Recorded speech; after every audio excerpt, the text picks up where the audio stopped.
This channel does not promote any violent, harmful, or illegal activities. All content provided by this channel is meant for an educational purpose only. हिंदीতে একটা গান আছে না, सबसे बड़ा नादान वही है जो समझे नादान मुझे, সেরকম ব্যাপার আর কি। যারা ওদের বোকা ভাবছেন তারা সব থেকে বড় বোকা। এই যে ধরুন প্রত্যেক দিন নিয়ম করে বাংলাদেশের ওই মৌলবাদীর থেকে শুরু করে ওই বিভিন্ন ইউটিউবার বা যে যেখানে পারছেন বা ওই সেনাবাহিনীর প্রাক্তন সদস্য নিয়ম করে ভারতকে বিভিন্ন রকম হুমকি দিচ্ছেন। এই মারলেন, এই ধরলেন, এই নিয়ে নিলেন, এই কেউ 7 সিস্টার নিয়ে নিলেন, কেউ বাংলা, বিহার, উড়িষ্যা নিয়ে নিলেন, এই কলকাতা 4 দিনে পৌঁছে গেলেন, দখল করে নিলেন। এগুলো নিয়ম করে বলে আসছেন। আমরা কি ধরছি? আমরা ধরছি এগুলো জাস্ট কমিক রিলিফ। কিছু বোকা লোক নিজেদের নির্বুদ্ধিতাটা এইভাবে প্রকাশ করছেন। আমরা তাদের পাল্টা তাদের নিয়ে মজা করছি, তাদের নিয়ে রিলস বানাচ্ছি, মিমস বানাচ্ছি। কিন্তু বিষয়টা কি ঠিক সেরকম? এই যে আজকেও যেরকম বাংলাদেশের অবসরপ্রাপ্ত কর্নেল অলি আহমেদ, তার একটা বক্তব্য খুব ভাইরাল হয়েছে। ভাইরাল হচ্ছে মানে ও দেশের লোকজন প্রথমে খুব দেখেছে ন্যাচারালি, তারপর সেটার পাশাপাশি আমাদের দেশের লোকজনও দেখতে শুরু করেছে, ছড়িয়ে গেছে। এবার এক দল মজা পেয়েছে মানে আমরা, আর আরেক দল তারা স্বস্তি পেয়েছে, পারি আমরা, এই দিলাম আর কি।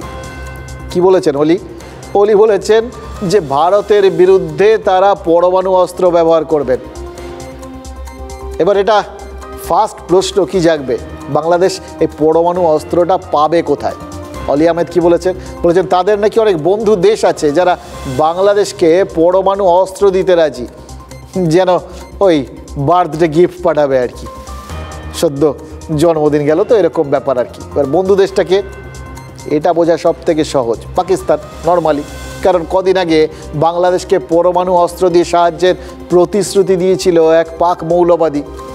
সেই আশ্বাসেই কি ভারতের বিরুদ্ধে পরমাণু অস্ত্র ব্যবহারের হুমকিটা দিয়ে দিলেন অলি আহমেদ। কিন্তু খেয়াল করে দেখুন না, অলি আহমেদ এই পরমাণু অস্ত্র ব্যবহারের অধিকারী বা এই সিদ্ধান্ত নেওয়ার কেউ না, ওই পাক মৌলবী যে তার ব্যক্তিগত সম্পত্তি পরমাণু বোমা, যেটা তিনি বাংলাদেশি বন্ধুকে গিফট করবেন। ফলে দুজন অর্বাচীন নিজেদের মধ্যে কিছু অবাস্তব পরিকল্পনা শেয়ার করছে, আর আমরা সেটাকে নিয়ে মজা পাচ্ছি, ভাবছি এই নির্বোধদের দেখো কোনো মানে আছে, এই সমস্ত করছে, খুব হাসছি। একটাই প্রশ্ন, ব্যাপারটা কি সত্যি এতটা হাসাহাসির মধ্যে দিয়ে পুরোটাকে উড়িয়ে দেওয়া চলে? আমাদের অনেক বন্ধু রাষ্ট্র আছে যাদের কাছে নিউক্লিয়ার বম আছে এবং তারা দিতে রাজি আছে। সুতরাং আপনি ব্যবহার করবেন, আমরা এখানে কলা চষবো, এটা হবে না। এখান থেকেও নিউক্লিয়ার বম লঞ্চ করা হবে। দেখুন নর্মাল কোর্সে হেসে উড়িয়ে দেওয়াটাই খুব স্বাভাবিক। আর যদি এটাকে খুব সিরিয়াসলি নিতে চান, কী ভাবতে হবে? আগে তো দেখতে হবে যে কার কাছে কি আছে। পাকিস্তানের কাছে যেরকম একটা পরমাণু বোমা আছে, প্রথম প্রজন্মের পরমাণু বোমা, যে বোমা মাটির থেকে ক্ষেপণাস্ত্র দিয়ে ছোড়া যায় না, ডুবোজাহাজে নিয়ে গিয়ে সমুদ্র থেকে ক্ষেপণাস্ত্রের মাধ্যমে ছোড়া যায় না, একমাত্র যুদ্ধ বিমানে করে নিয়ে গিয়ে ফেলে আসা যায়। অথচ বাংলাদেশের অবসরপ্রাপ্ত কর্নেল কি বললেন? বললেন তারা নাকি পরমাণু অস্ত্র লঞ্চ করবেন।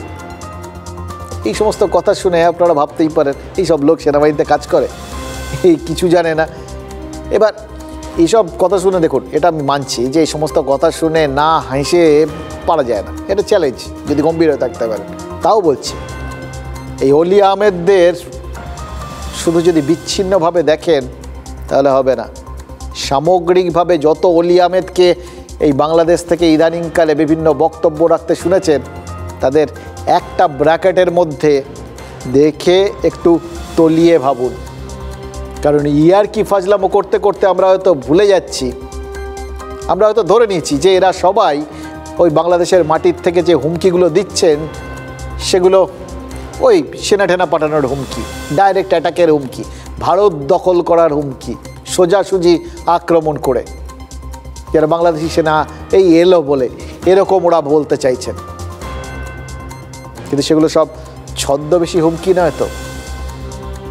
সোজা সাপটা যুদ্ধের কথা আমরা ভাবছি, আমরা সেনা পাঠানোর কথা ভাবছি, কিন্তু তারা এই কথাগুলো যে বলছেন সেগুলো অন্য যুদ্ধের কথা বলছেন না তো, যেখানে সাধারণ মানুষের ছদ্মবেশে, অনুপ্রবেশকারীর ছদ্মবেশে জঙ্গিরা সব ঢুকে পড়ে আমাদের জনসংখ্যার সঙ্গে মিশে যাচ্ছে।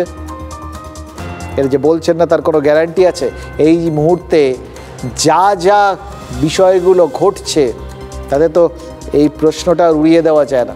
দেখুন, এই মুহূর্তে ভারতের হাতে আছে অত্যাধুনিক প্রজন্মের পরমাণু বোমা, যে বোমাটা শত্রুর চোখে ধুলো দিয়ে নিঃশব্দে ডুবোজাহাজে করে নিয়ে যাওয়া যায়, ক্ষেপণাস্ত্রের সাহায্যে আঘাত করা সম্ভব হয়, মাটির থেকে মাটি ক্ষেপণাস্ত্রের সাহায্যে ছোড়া যায়। সোজা কথা, পাকিস্তানি বা বাংলাদেশিরা আমাদের পরমাণু শক্তির বা আমাদের সামরিক শক্তির কথাটা জানে না ভেবেছেন? ডেফিনেটলি জানে। জানার পরেও কি করে বাংলাদেশের মাটির থেকেই লাগাতার উস্কানিমূলক বক্তব্য শুনতে পাচ্ছেন? তাহলে কি সামনাসামনি যুদ্ধ বলে যেটাকে আমরা ভাবছি সেটা নয়, আসল যুদ্ধটা আমাদের নজরটা ওদিকে ঘুরিয়ে দিয়ে অন্য দিক থেকে শুরু করছে বাংলাদেশ। আসলে বাংলাদেশের মাটির থেকে ভারতের মাটিতে নাশকতা চালানোর সৈন্যদের সাধারণ মানুষের ছদ্মবেশে পাঠানো হচ্ছে, আর তাই জন্য তারা গোটা ব্যাপারটায় ভারতীয় পাসপোর্ট বানিয়ে ভারতীয় সেজে আমাদের মধ্যে মিশে যাচ্ছেন, যাতে আর 5 জন ভারতীয়র সঙ্গে তাদের আলাদা করে না ফেলা যায়, আর যখন তারা কোনো কিছু ঘটাবেন সেটা বাংলাদেশের ঘাড়ে না চাপে। ওরা তখন ওখানে বসে মজা দেখবেন আর হাততালি দেবেন। দেখলেই বুঝবেন সাধারণ মানুষের ভিড়ে মিশে থাকা কতটা সহজ। এই ছবিটা দেখুন, তাহলেই সবটা বুঝবেন। আর 5 দিনের মতো একটা কর্মব্যস্ত স্টেশন, সেখানে হঠাৎ একজন নাচতে শুরু করলেন, তারপর আরেকজন এসে তার সাথে যোগ দিলেন। খানিকক্ষণের মধ্যে ঝাঁকে ঝাঁকে সাধারণ মানুষ, তারা সবাই একই গানের সঙ্গে একই সঙ্গে ওই সুর মেলালেন বা হাত পা নাড়তে শুরু করলেন। খেয়াল করে দেখুন, এদের প্রত্যেকের যে নাচ তার মধ্যে একটা মহড়ার ছাপ রয়েছে। এরা সবাই প্রস্তুত, এরা কেউ আচমকা নাচতে শুরু করেনি। দেখে মনে হচ্ছে আচমকা নাচতে শুরু করেনি, আসলে ট্রেন্ড একদল নাচিয়ে, মানে কলাকার শিল্পী, তারা মানুষের সঙ্গে মিশেছিলেন একটা কোনো পার্টিকুলার ট্রিগার পয়েন্টে। হয়তো সেটা ওই স্টেশনের ঘড়িতে কোনো একটা নির্দিষ্ট সময় বা কোনো একটা ইঙ্গিত বা কোনো একটা মিউজিক, এইটা হচ্ছে সংকেত। সবাই একসঙ্গে এক এক করে, যেটা দেখে মনে হলো অত্যন্ত স্বাভাবিকভাবে কেউ সবাই আর কি এই নাচটা দেখে মুগ্ধ হয়ে আস্তে আস্তে সবাই যোগদান করেছে। একদমই সেটা না, পুরোটা পরিকল্পনা মাফিক। এটাকে বলে ফ্ল্যাশ মব। এরকম পরিস্থিতি কি তৈরি হয়ে গেছে? এদেশের মানুষের ভিড়েও কি এইভাবেই সন্ত্রাসবাদীরা মিশে গেছেন, জঙ্গিরা মিশে গেছেন? বাংলাদেশি অনুপ্রবেশকারী জঙ্গি যদি তার মধ্যে কেউ থাকে, দেখুন আছে যে, তাতে তো কোনো সন্দেহ নেই। এবার কজন আছে সেটাই প্রশ্ন। যারা আছে তাদের ভরসাতেই হয়তো ওই ভারতের মানচিত্র বিকৃত করার সাহস পেয়েছিলেন ইউনূসের পরামর্শদাতা মাহফুজ আলম। মাহফুজ সোশ্যাল মিডিয়ার পেজে বাংলাদেশের যে ম্যাপ পোস্ট করেছিলেন, সেই ম্যাপে পশ্চিমবঙ্গ সহ উত্তর পূর্বের রাজ্যগুলো ছিল, সব নাকি বাংলাদেশের মধ্যে। 2 ঘন্টা পর নিজের পোস্ট নিজে ডিলিট করেছেন, কিন্তু মাহফুজ যেটা বার্তা দেওয়ার সেটা তো দিয়ে দিয়েছেন। ভুলে যাবেন না, ওই যে বাংলাদেশ চালাচ্ছে যে উপদেষ্টা মণ্ডলী, যে সরকার, তারই একজন মাহফুজ। তারপরে এইরকম পরিস্থিতি কি তৈরি হয়ে রয়েছে? একটা কোনো তারা মনে করছেন যে কোনো একটা ইঙ্গিত তারা পাঠাবেন, আর তাতে ওই ভিড়ের মধ্যে মিশে থাকা লোকজন সবাই নির্দিষ্ট সুরে নাচতে শুরু করবেন, অর্থাৎ নির্দিষ্ট প্রলয় লীলা শুরু করবেন একসঙ্গে, প্রলয় নৃত্য, তাণ্ডব নৃত্য। জানি না আমরা, কিন্তু আশঙ্কাটার উড়িয়ে দেওয়া যাচ্ছে কি? এই জন্য কি অধীর চৌধুরীর মতো পোর খাওয়া রাজনৈতিক নেতাও আশঙ্কা করতে শুরু করেছেন? মুর্শিদাবাদের আর মালদা, এই দুটো জায়গা নিয়ে দুশ্চিন্তা প্রকট হচ্ছে অধীর চৌধুরী। এবার খেয়াল করে দেখুন, মুর্শিদাবাদের ভারতভুক্তি হয়েছিল দেশ স্বাধীন হওয়ার 2 দিন পর। পূর্ব পাকিস্তানে চলে যাওয়া মুর্শিদাবাদ ভারতে এসেছিল, কিন্তু জেলার জনবিন্যাস সেটা বদলায়নি, যা ছিল তাই আছে। মালদা, সেখানেও তো ওই সংখ্যালঘুরাই সংখ্যাগুরু, মুর্শিদাবাদের মতোই। মানে জনবিন্যাসকে কাজে লাগিয়ে বাংলাদেশি কট্টরপন্থীরা এই দুটো জেলায় নাশকতামূলক কাজকর্ম চালাতে পারে, এই আশঙ্কাটা তো অধীর চৌধুরী প্রকট করেছেন। যে মুর্শিদাবাদে 70% মুসলমান আওয়াজ উঠাচ্ছে, অতএব এটা এক্সটেন্ডেড বাংলাদেশ। মালদা, দিনাজপুর ডিমান্ড করবে বাংলাদেশ আগামী দিনে। এগুলো হচ্ছে এক্সটেন্ডেড বাংলাদেশ, যেমন আজকে নর্থ ইস্টে ডিমান্ড করছে। এবং আগামী দিনে এই সমস্ত জেলাতে বাংলাদেশের তরফ থেকে মৌলবাদীদের প্রভাব প্রতিপত্তি বাড়বে, মিলিয়ে নেবেন আমার কথা। ভারত সরকার, পশ্চিমবঙ্গ সরকার অনেক হয়েছে, আর ঠুনকো রাজনীতি করেন না। ঠুনকো রাজনীতি করলে পশ্চিমবঙ্গ শেষ হয়ে যাবে, দেশ শেষ হয়ে যাবে। Be serious. সিরিয়াস হওয়ার মতোই বিষয়। আজই মুর্শিদাবাদ থেকে এক বাংলাদেশি গ্রেফতার হয়েছে। ধৃত ব্যক্তির বাড়ি চাপাই নবাবগঞ্জে। কি করছিল মুর্শিদাবাদে ওই বাংলাদেশি যুবক? কি উদ্দেশ্যে আর কিভাবে সীমান্ত পেরিয়ে এই বাংলাদেশি যুবক ভারতে প্রবেশ করেছিল? দেখুন, এই প্রশ্নগুলো উঠলে কি উত্তর পাওয়া যাবে আমরা জানি, কিন্তু ওই চাপানুতর, রাজনৈতিক চাপানুতরে আমাদের বিন্দুমাত্র আগ্রহ নেই, আমাদের ইন্টারেস্ট আর নেই। ওটা বিষয়টা আমাদের এখন আশঙ্কার পর্যায়ে পৌঁছে গেছে। এই বিষয়গুলো যখন ঘটছে তখন তো আর ওই মুর্শিদাবাদ বা মালদহের মাটি ব্যবহার করে নাশকতার আশঙ্কাটাকে উড়িয়ে দেওয়া যায় না, যায় কি? কিছুদিন আগেই তো এনআইএর সাথে আমাদের রাজ্য পুলিশের ডিজির বৈঠক হয়েছিল। জানা গেছিল যে হিজবুত তাহরির মতো বাংলাদেশি জঙ্গি গোষ্ঠীর 2 সদস্য মালদা এসেছিল, এসে এখানকার যুবকদের সাথে বৈঠক টৈঠক করে, মানে যেগুলোকে জঙ্গিদের স্লিপার সেল বলে আর কি, ওই ভিড়ের মধ্যে মিশে থাকা, ঘাপটি মেরে বসে থাকা জঙ্গি, এক একজন ইন্ডিভিজুয়াল জঙ্গি, লোন উলফ আপাত দৃষ্টিতে। লোন উলফ তাকে বলে, আপনারা জানেন, যারা দলছুট হয়ে একা একা ঘুরে বেড়ায়, খুব বিপজ্জনক। এক্ষেত্রে এরকম একা একা আসলে একা লাগে, একা নয়, কোনো না কোনো সুতোয় তারা জড়িত, কিন্তু তাদের দৌড় শুধু ওপরের সুতো অবধি। এই স্লিপার সেল, এই স্লিপার সেলের একটা নেটওয়ার্ক গোটা জেলাটায় ছড়িয়ে আছে নাকি? এই যে বাংলাদেশি যুবক যে মুর্শিদাবাদে ধরা পড়লো, ওই আগের 2জন জঙ্গির মতো সেও কোনো অ্যাসাইনমেন্ট নিয়ে আসেনি তো, উদ্দেশ্য নিয়ে, দায়িত্ব নিয়ে। আগের 2জন তো পালিয়ে গেছে, এসে কাজকর্ম শেষ করে নির্বিঘ্নে শেষ করে ফেরত চলে গেছে, সেটা তো গোয়েন্দা সূত্রেই জানা গেছে। তাহলে এর ক্ষেত্রে এ ধরা পড়েছে, কিন্তু তার যে বিশেষ উদ্দেশ্য ছিল না, তার কি গ্যারান্টি?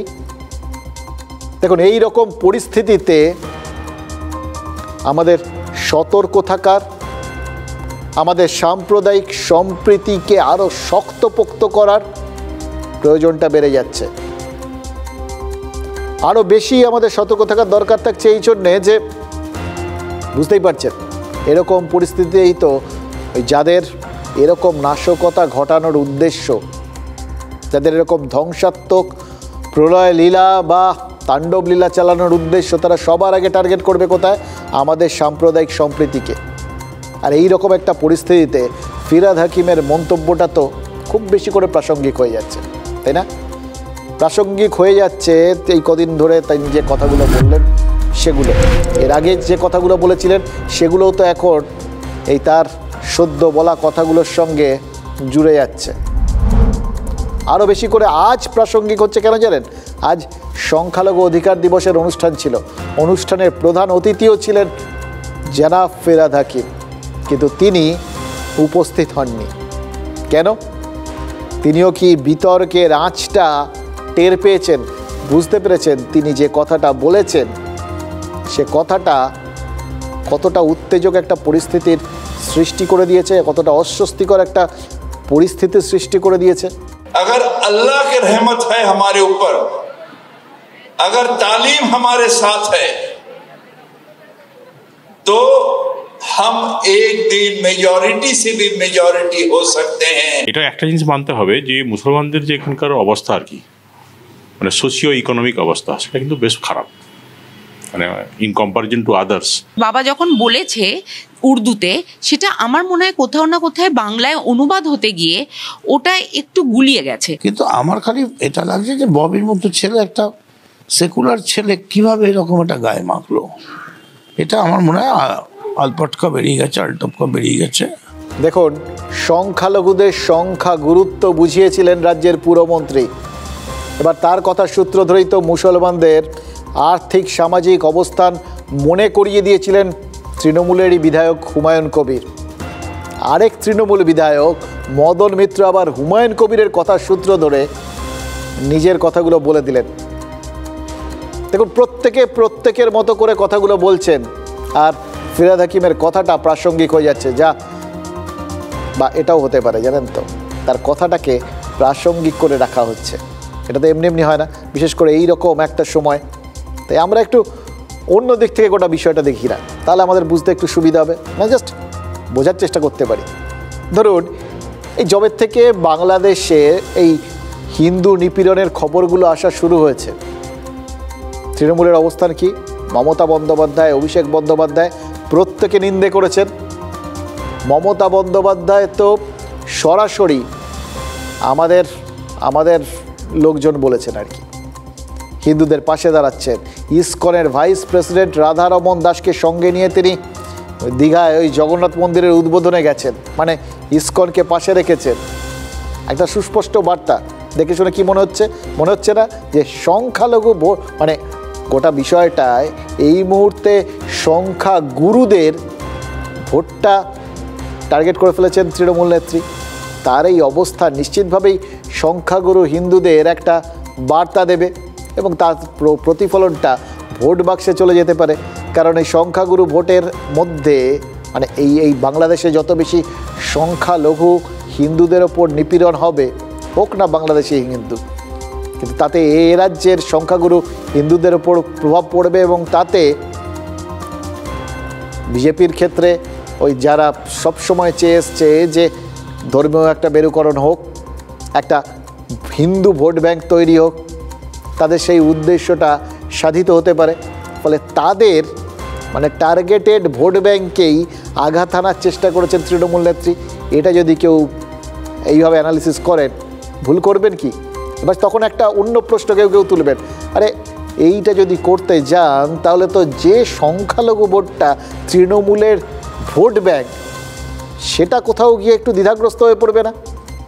দেখুন, যদি এইটা মাথায়, এটা কি তৃণমূল নেত্রীর মাথায় নেই, তারপরেও তিনি যদি এই বার্তা দিয়ে থাকেন, তাহলে ধরতে হবে এক, তিনি একজন ভারতীয় হিসেবে বা তিনি একজন মানবিক দিক থেকে কোথাও গিয়ে সংখ্যালঘুদের ওপর অত্যাচার সম্পর্কে প্রতিবাদ জানিয়েছেন, অথবা সেক্ষেত্রে তিনি মানে ভোট কোনো কিছু মাথায় রাখেননি, ভোটের কথা না ভেবে এই যাবতীয় বক্তব্যগুলো রেখেছেন মানবিকতার খাতিরে, অথবা তিনি সংখ্যালঘু ভোট সম্পর্কে এতটাই নিশ্চিত যে দ্বিধাহীন মনে বিজেপির ভোট ব্যাংকে থাবা বসাতে চাইছেন। এবার তাই যদি হয়, তাহলে এবার ফিরহাদ হাকিমের মন্তব্যটা শুনতে কি মনে হচ্ছে না যে তিনি মুখ্যমন্ত্রীর পুরোপুরি উল্টো অবস্থানে আছেন। মানে যতই প্রিয়দর্শনী হাকিম ওনার ভাষা সমস্যার কথা বলুন, অতজন মিলে তো ওনার ভাষা শুনেছেন, তার দলের লোকেরাই শুনেছেন, তারাই তো ব্যাখ্যা করেছেন, সেখানটায় কোথাও তো তাদের ব্যাখ্যা করতে সমস্যা লাগে না। আর ফিরহাদ হাকিমও তো একদম পরিষ্কার পরিচ্ছন্ন ভাষাতেই কথাগুলো বলেছেন, জটিল কোনো শব্দ বলেননি, দুর্বোধ্য কোনো শব্দ না। ফলে বোঝার ক্ষেত্রে ভুল বোঝাবুঝির অবকাশ তেমন নেই। তাহলে এখানে একটু তলিয়ে ভাবার একটু প্রয়োজন আছে না? মানে দেখুন, ঘটনাচক্রে ফিরহাদ হাকিম যে কথাগুলো বলেছেন, সেটা তৃণমূল নেত্রীর চিন্তা ভাবনা কথাগুলোর মানে সাম্প্রতিককালের উল্টো দিকে গেলেও তৃণমূলের জন্য আবার শাপে বর হয়ে যাবে না তো? কেন বলছি? প্রথমত, বাংলাদেশি হিন্দুদের ওপর নির্যাতনের প্রশ্নে মমতা বন্দ্যোপাধ্যায় যে অবস্থানটা নিলেন, ধরে নিচ্ছি তাতে এ রাজ্যের হিন্দুদের কাছে বার্তা চলে গেল, একটা বার্তা দেওয়া গেল যে হিন্দুদের আরও একজোট করতে চাইছে। ওই একই ঘটনাকে সামনে রেখে বিজেপি সেখানটায় ভাঙন ধরানো গেল। আবার ওই যেটা নিয়ে সবাই একটু চিন্তায় পড়ে যেতে পারতেন যে সংখ্যালঘু ভোটটা দ্বিধাগ্রস্ত হয়ে যাবে কিনা, এ রাজ্যের সংখ্যালঘু ভোট, ফিরহাদ হাকিমের কথায় তাদের কাছেও বার্তা চলে গেল। তারা বুঝলো যে তৃণমূল তাদের ওই টেকেন ফর গ্রান্টেড করে নিচ্ছে না, তাদের জন্য ভাবার লোকও আছে।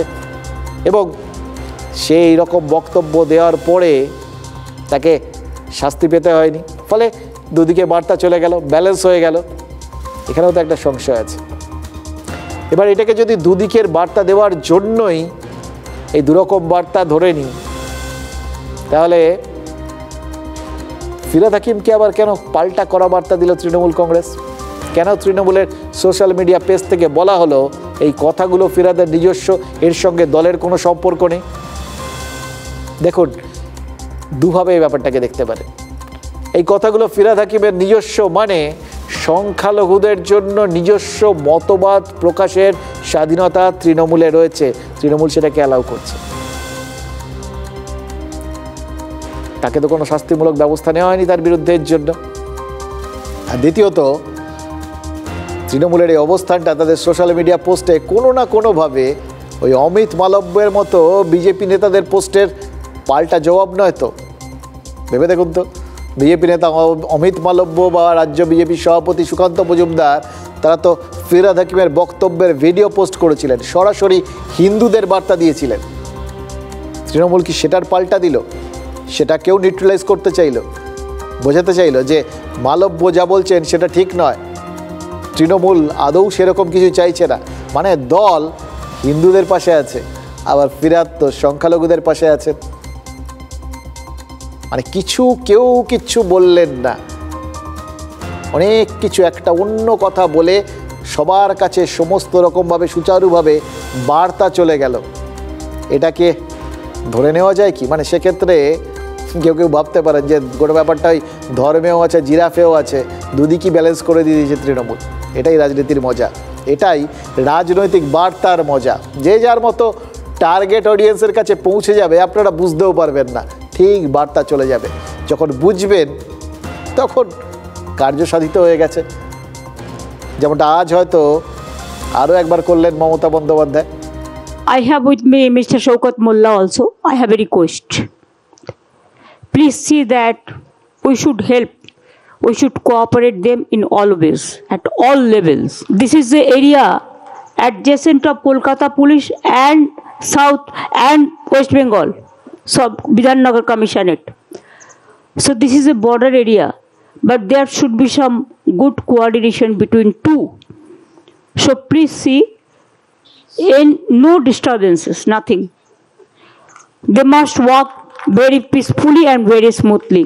বার্তা দেওয়ার প্রয়োজনটা পড়ছে কেন?